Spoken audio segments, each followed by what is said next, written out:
In the winter of 1896, a surveyor for the United States Geological Survey was mapping timber tracts in the remote hills of eastern Kentucky when he discovered something that did not belong there. Deep in a hollow, far from any road or settlement, he found the remains of a cabin. Not an old cabin. Not a settler's cabin. This was something else entirely. The logs had been hewn with precision. The stone foundation was mortared. And inside, beneath a rotting floorboard, he found a leather-bound ledger, its pages still legible. The surveyor's name was Elias Coombs. He had spent 20 years mapping the American frontier, from the Rockies to the Great Smokies. He was not a man given to alarm. But when he opened that ledger and began to read, he sat down on the cabin's threshold and did not move for nearly an hour. What he found was a record of names. 147 names, each dated, each marked with a location, and each accompanied by a single symbol. The symbol was an ornate letter H, surrounded by what appeared to be flames. The cabin was miles from the nearest town. The nearest road was 7 miles away. There was no indication of who had built it, or why, or where they had gone. Coombs carried the ledger to the county courthouse in Hazard, Kentucky. The county clerk examined it, shrugged, and suggested it was probably some religious society's record book. Coombs was not satisfied. He made a copy of every page and kept it in his personal effects until his death in 1928. The original ledger, according to courthouse records, was destroyed in a fire in 1901. The copy sat in a family attic for 3 generations. In 2004, Coombs's great-grandson, a history professor at the University of Kentucky, discovered the copy and began to investigate. What he found would unravel a conspiracy that had been hiding in plain sight for over a century.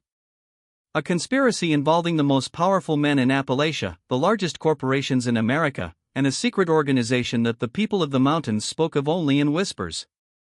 This is the story of the Holloway Resolve. To understand what the ledger meant, we have to understand the world into which it was born.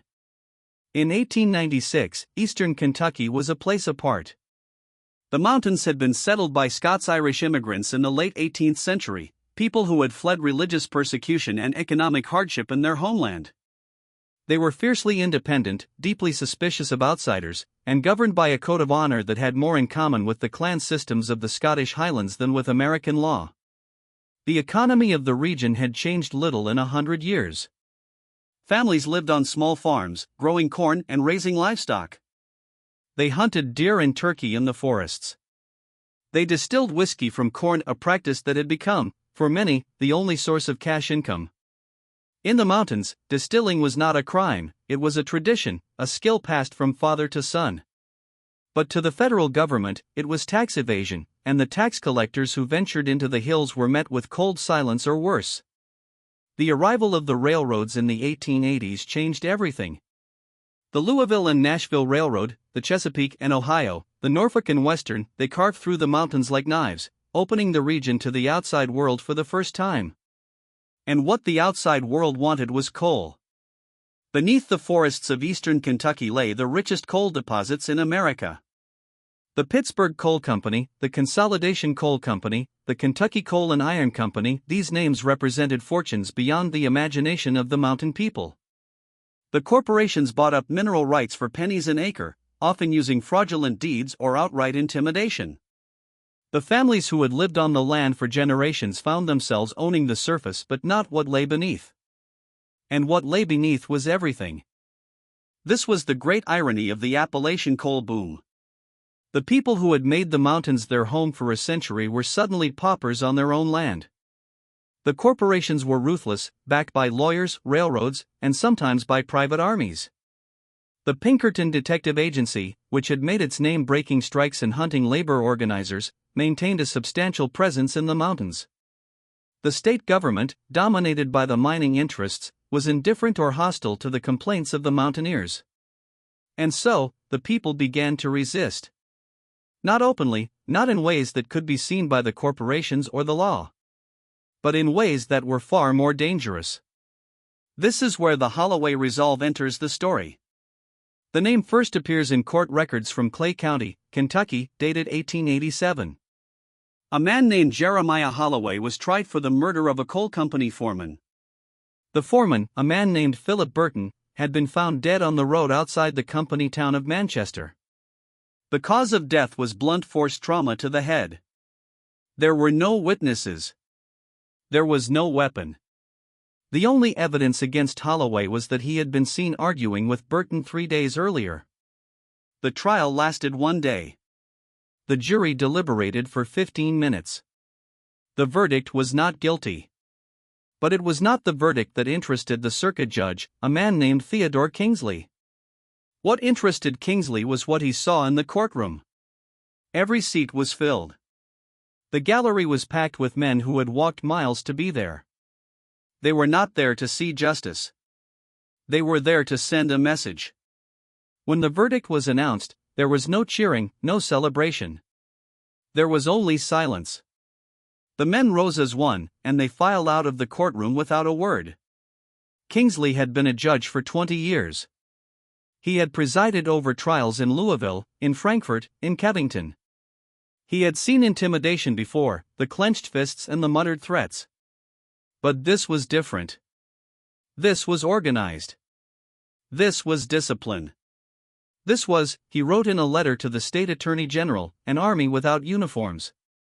Kingsley's letter was ignored. The attorney general, a man named Francis Pickett, had his own concerns. The coal companies were his largest campaign contributors. The only law that mattered in Frankfort was the law of money. But Kingsley continued to investigate. He began to notice patterns. In the counties where coal development was most aggressive, there were an unusual number of unsolved deaths. Not just the deaths of miners, the corporations accepted those as the cost of doing business, but the deaths of those who represented the corporations. Foremen, superintendents, land agents. Men who had pushed too hard, who had threatened too many families, who had stolen too much land.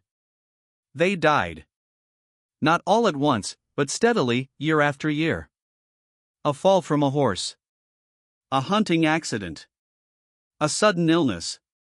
A disappearance. And always, the same silence. The same closed mouths. The same averted eyes. Kingsley began to compile a list. By 1890, he had identified 37 deaths that he believed were connected. He had also identified a pattern in the deaths: they were always preceded by a warning. A letter, sometimes anonymous, sometimes signed, always brief, always the same message: leave this place. Go home. Do not return. Kingsley found one of the letters in the personal effects of a dead land agent. It read, "The Holloway resolve commands you to depart. Fail, and suffer the consequences." The name appeared again. Holloway. Kingsley traveled to Clay County. He spent 3 weeks there, interviewing people, searching records, trying to find anyone who would speak about the Holloway resolve. He found nothing. Or rather, he found the same thing that everyone found in the mountains: polite silence. The people he interviewed were friendly. They offered him food, a place to stay, directions. They wished him well. But they would not answer his questions about Jeremiah Holloway. Jeremiah Holloway, Kingsley discovered, had been born in 1833, in a hollow not far from the courthouse where he was tried. His family had lived on that land since 1798. They had cleared the fields, built the cabin, buried their dead on the hill. In 1885, the Kentucky Coal and Iron Company had purchased the mineral rights to the Holloway land for $60. They had not purchased it from Jeremiah Holloway.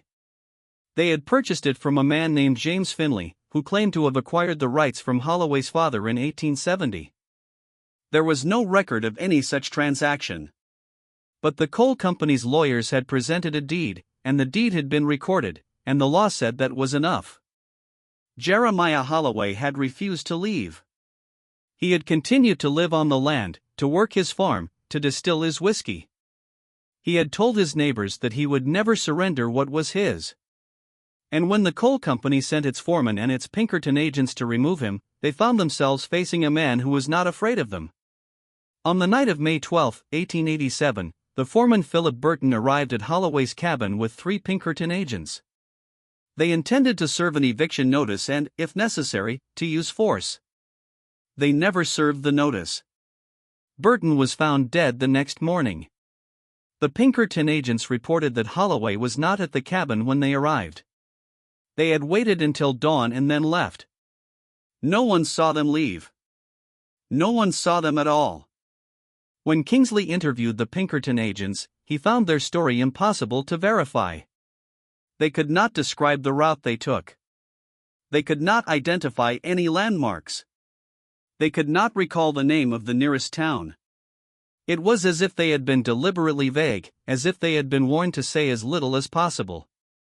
Kingsley returned to Frankfurt with more questions than answers. He wrote a second letter to the Attorney General, this time suggesting that the state investigate what he called a secret and powerful organization operating in the mountain counties. He listed the 37 deaths, the warning letters, the pattern of silence. He suggested that Jeremiah Holloway was not an isolated criminal but a representative of something larger, something that had been operating for years. Pickett responded with a brief letter of his own.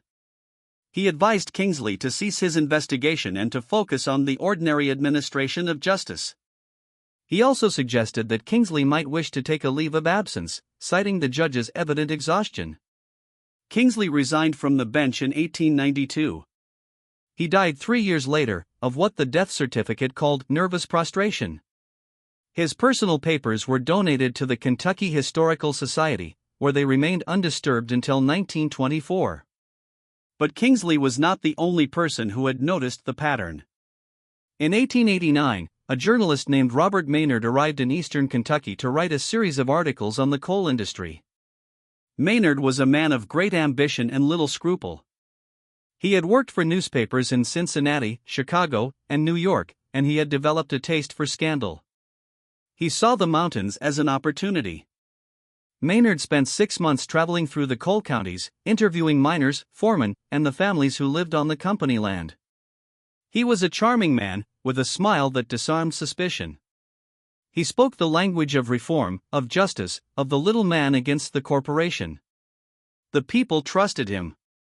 What he found, he told his editor, was a story bigger than he had imagined. The coal companies were not just exploiting the land, they were actively terrorizing the population. He had heard stories of entire families being forced off their land. He had documented cases of coal company agents using violence against those who resisted. He had found evidence that the state government, at the highest levels, was complicit in the crimes. But Maynard also found something else. He found the Holloway resolve. And what he discovered terrified him. The organization, Maynard learned, was not a conspiracy of criminals. It was a conspiracy of ordinary people. Farmers, miners, storekeepers, preachers, and schoolteachers. Men who had seen their land stolen, their families threatened, their communities destroyed. They had created a secret society to fight back. And they had made Jeremiah Holloway their symbol, their standard-bearer. The Holloway resolve, Maynard discovered, operated on a simple principle: if the law would not protect the people would protect themselves. The organization was structured like a military unit, with cells in every county. The cells communicated through a network of couriers, boys and young men who could travel through the mountains without suspicion. The members of each cell did not know the members of other cells. They took oaths of secrecy, were assigned a number, and followed orders they received through intermediaries. The orders were always the same: identify the men who posed the greatest threat to the community. Send them a warning. If they ignored the warning, eliminate them. The method of elimination was always the same. The victims were killed in a way that could not be easily attributed to murder. Falls, drownings, accidental shootings, diseases. The body was either hidden or made to look like an accident. There were no confessions, no witnesses, no evidence that could be used in court. And so the deaths were recorded as accidents. The coal companies learned to accept the losses as the cost of doing business. But they never stopped pushing. Maynard returned to Cincinnati with hundreds of pages of notes. He planned to write a series of articles that would expose the Holloway resolve to the nation. He told his editor that the story would be the biggest scandal of the decade. But the articles were never published. Maynard's editor, a cautious man named Jacob Stafford, received a visit from a lawyer representing the Kentucky Coal and Iron Company. The lawyer explained, in polite but firm terms, that if the articles were published, the newspaper would be sued for libel. The lawyer also mentioned that Mr. Stafford might wish to consider the consequences of alienating the coal companies, who were among the newspaper's largest advertisers. Stafford killed the story. Maynard protested, threatened to quit, and was told he would be fired if he attempted to publish the articles elsewhere. The newspaper industry of 1890 was not like the journalism of today. It was a business, and its business was to serve the interests of those who paid its bills. Maynard kept his notes. He kept them for the rest of his life. He never tried to publish them. He became a different kind of journalist, one who wrote about society and culture rather than crime and scandal. He died in 1928, the same year Elias Coombs died, leaving his papers to his daughter.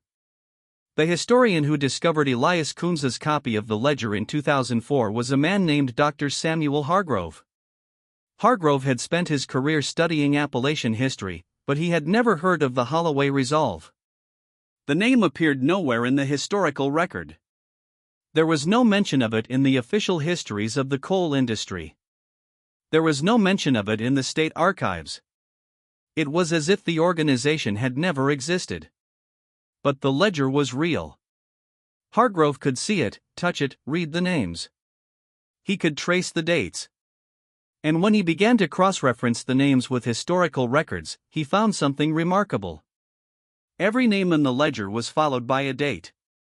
And every date corresponded to the death of a coal company official. The ledger was a death record. A record of the people the Holloway Resolve had killed. Hargrove spent 5 years investigating. He traveled to Clay County, to Hazard, to Manchester. He interviewed the descendants of the families who had lived in the mountains in the 1890s. He found that the older generation had heard whispers of the Holloway Resolve from their parents and grandparents. They had been told not to speak of it, not to ask questions, not to seek answers. They were told it was dangerous. They were told that some things were better left alone. But Hargrove persisted. And eventually, he found something. In the attic of an old farmhouse near the town of Hyden, he discovered a collection of letters that had belonged to a man named Silas Potter. Potter had been a schoolteacher in Clay County in the 1880s. He had been a respected member of the community, a man of education and learning. He had also, the letters revealed, been a member of the Holloway Resolve. Potter's letters were addressed to his brother, who lived in Ohio. They were written in a careful, measured tone, a man trying to explain himself to someone who could not possibly understand. "You cannot imagine what it is like," Potter wrote, "to live in a place where the law is a mockery and justice is a commodity to be bought and sold. We have tried the courts. We have tried the legislature. We have tried every peaceful means at our disposal. And we have failed. So we have been forced to take the law into our own hands. It is not something we do lightly. It is not something we do with pleasure. It is something we do because there is no other way." Potter went on to describe how the Holloway Resolve operated. The organization was named after Jeremiah Holloway, but Holloway was not its leader. He was its symbol, a living proof that a man could resist the corporations and survive. The organization was led by a council of 12 men, known as the Elders. The elders were chosen from the most respected members of the community. They were men of reputation, men who could be trusted not to speak, not to boast, not to reveal the secrets of the society. The members of the Resolve were organized into companies of 10, each led by a captain. The companies were known only by numbers. The members of one company did not know the members of another. When an order needed to be carried out, a courier would be sent to the captain, who would call a meeting of his company, issue the order, and ensure that the task was completed. The identities of the perpetrators were never revealed. They took their secret to their graves. Potter described the process of selecting targets. A name would be submitted to the elders. The elders would investigate, determine whether the target was worthy of the resolve's attention, and issue a warning. The warning was always the same: a letter, delivered by a courier, describing the target's crimes and commanding him to leave the mountains. If the target complied, nothing more would happen. If he refused, an order was given to the appropriate company. Potter did not describe the details of the assassinations. He did not need to. The deaths were well documented, if not by the law, then by the community. The deaths were the currency of the resolve. They were the only language the coal companies understood. But Potter's letters also revealed something else. Something darker. Something that Hargrove had not anticipated. The Holloway Resolve, Potter wrote, had begun to drift. The organization had been founded with noble intentions, to protect the families of the mountains from the greed of the corporations. But in the years since its founding, it had taken on a life of its own. The targets had begun to multiply. The warning letters were being sent not just to coal company officials but to anyone who crossed the resolve. A man who stole a horse. A woman who committed adultery. A child who had been accused of witchcraft. Potter wrote of his own doubts. "We have become what we sought to destroy," he wrote. "We have become the law, the judge, and the executioner. And we are no better than the men we replaced." Potter left the Holloway Resolve in 1891. He moved to another county, changed his name, and never spoke of the organization again. He died in 1910, his letters hidden in his house, waiting for someone to find them. Hargrove's discovery of Potter's letters was a turning point in his investigation. He now had two independent sources: the ledger, which recorded the deaths, and Potter's letters, which explained the organization. But he still had questions. Who were the elders? Where did they meet? What happened to the Holloway Resolve after the turn of the century? He returned to the historical archives. He searched court records, newspaper articles, and census data. He found traces of the Holloway Resolve in the 1900s, in the 1910s, in the 1920s. But the organization had changed. It was no longer a secret army, it had become something else. It had become a network of informants, a community of people who watched and waited, who knew the secrets of their neighbors and used them when necessary. Hargrove found evidence that the Holloway Resolve had been responsible for the deaths of at least 20 more men between 1896 and 1925. The victims were not all coal company officials. Some were local politicians. Some were lawmen who had crossed the organization. Some were ordinary people who had offended the elders. But Hargrove found something else, too. He found evidence that the Holloway Resolve had been co-opted by the coal companies themselves.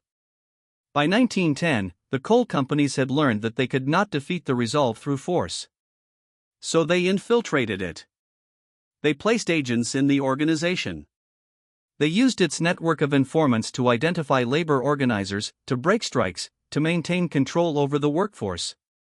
The organization that had been founded to fight the corporations had become one of their most effective tools.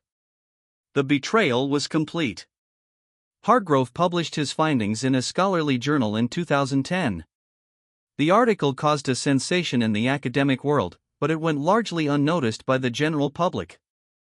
The Holloway Resolve remained a footnote, a curiosity for historians, a reminder of the violence that had accompanied the exploitation of Appalachia. But Hargrove was not satisfied. He believed that there was still more to discover. He believed that the Holloway Resolve was not just a historical curiosity. It was a warning. A warning about what happens when a community is pushed too far. A warning about what happens when the law fails and men take justice into their own hands. A warning about the corruption that comes with power, the seduction of violence, the ease with which the oppressed become the oppressors. He continued to investigate. He traveled to Washington, D.C., to search the National Archives. He traveled to New York, to the archives of the Pinkerton Agency. He traveled to West Virginia, to the records of the coal companies.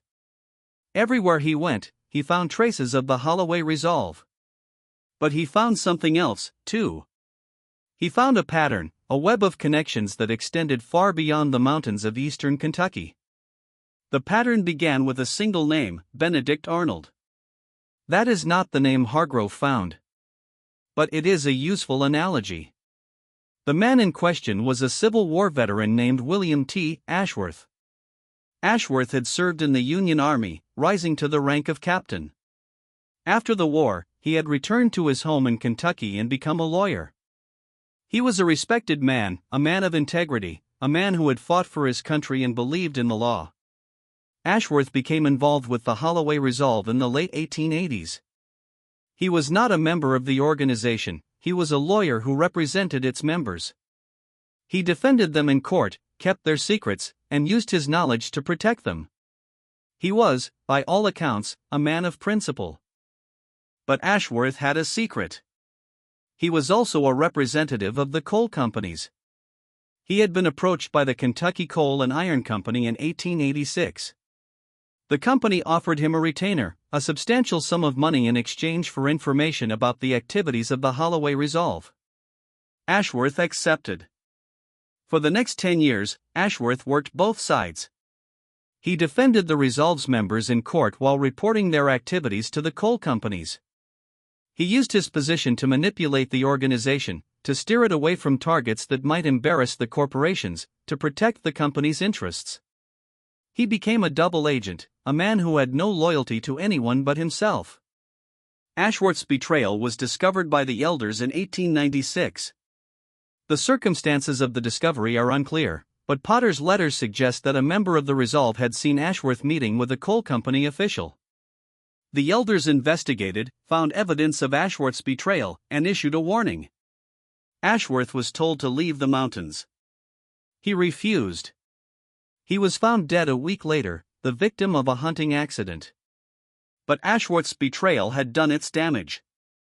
The Holloway Resolve had been compromised. The coal companies knew the names of many of its members.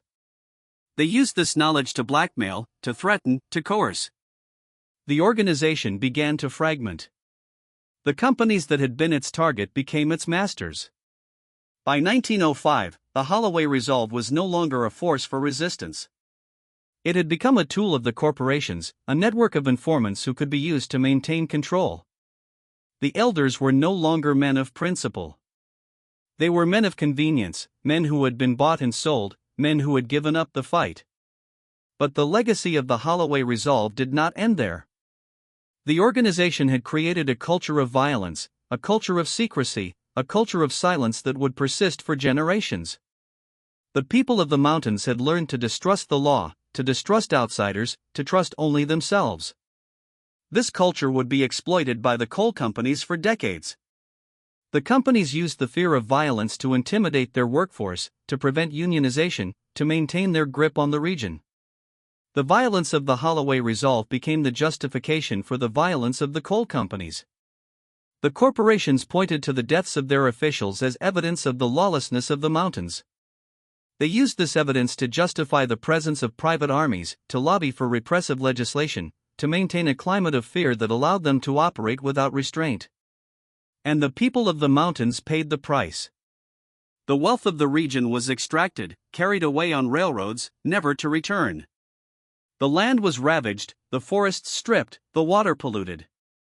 The families who had lived on the land for generations were reduced to poverty. They were trapped, caught between the violence of the corporations and the violence of their own resistance. It was a tragedy that unfolded over decades. A tragedy that had no heroes. A tragedy that had no resolution. Hargrove's investigation ended in 2012.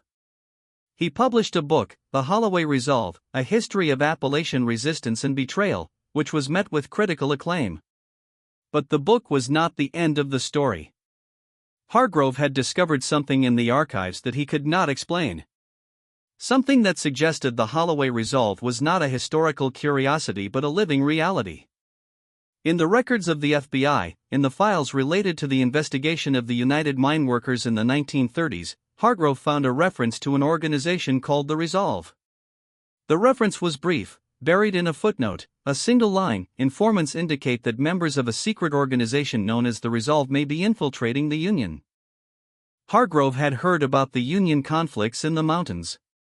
He knew about the Battle of Everts, the Hatfield-McCoy feud, the labor wars. He knew about the violence. But he had never heard of the Resolve. He had never connected the name to the Holloway Resolve. He pursued the reference. He found more. In the files of the FBI, in the papers of the coal companies, in the local histories, he found traces of the Resolve. The organization had survived. It had changed, adapted, evolved. But it had not died. It continued to operate, a secret society that had become a part of the fabric of the mountains. Hargrove contacted a journalist who had been investigating the same trail. The journalist, a woman named Sarah Bethune, had spent years tracking the story of the Resolve. She had interviewed dozens of people, many of whom refused to talk. She had discovered that the Resolve was still active, still enforcing its own code of justice, still operating in the shadows. Bethune told Hargrove a story that chilled him to the bone. In 1998, a coal company executive named Arthur Whitfield had been found dead in his car in eastern Kentucky. The cause of death was carbon monoxide poisoning. The official ruling was suicide. But Bethune had evidence that Whitfield had received a warning letter months before his death. The letter, which had been sent to Whitfield's home, read, "The Resolve commands you to depart. Fail, and suffer the consequences." Whitfield had ignored the letter. He had continued to push for the expansion of a strip mine. He had continued to threaten the families who lived on the land. And he had died. The police had investigated Whitfield's death. They had found no evidence of foul play. The case was closed. But Bethune was not satisfied. She had dug deeper. She had discovered that Whitfield was not the only coal company official to die under mysterious circumstances in the mountains. There were others. Men who had ignored warnings, men who had pushed too hard, men who had died from accidents, from illnesses, from suicides. Their deaths were consistent, in their pattern, with the deaths documented in Elias Coombs's ledger. Bethune believed that the Resolve was still operating. She believed that the organization had survived the depredations of the coal companies, the infiltration, the betrayal. She believed that the Resolve was still what it had always been, a secret society of ordinary people, fighting back against the exploitation of their land and their families.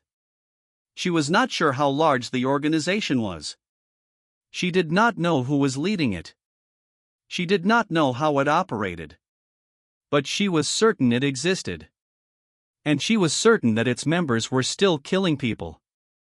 The story of the Holloway Resolve is a story of resistance.